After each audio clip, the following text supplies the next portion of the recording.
In a world where countless people are having no food to eat, a lot of people are having no place to live. Children were loitering around, begging and seeking for food and money. A lot of people are dying due to poverty.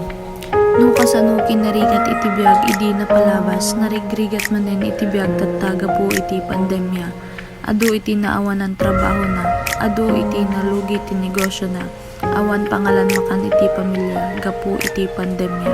Adu iti nagsardeng nga agiskwela, gapu iti rigat iti biag, karkaro tatta nga adda pandemya. What is it that we have to do to change this world? What can I do? What can you do? Poverty is a state or condition in which a person or a community lacks the financial resources and essentials that is needed for a certain standard of living.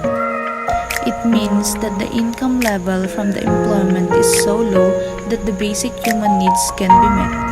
The people in the culture of poverty have a strong feeling of marginality, homelessness, dependency, not belonging, and they are like aliens in their own country.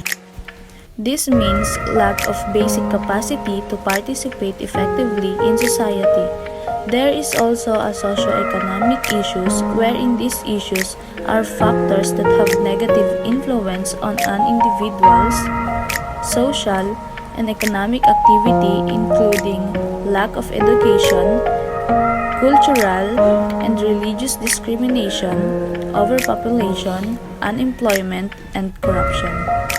Its main objective is to alleviate poverty and provide monetary support to those who are extremely poor families. We can also help by simply means of donating food, money, soaking, and other charity donations to homeless shelters in our community. Let us make our voice be heard and lend a helping hand to those who are in need. Ulitek, siya ni Christine May Paray, Ilocano Defenders, iti probinsya iti Apayao.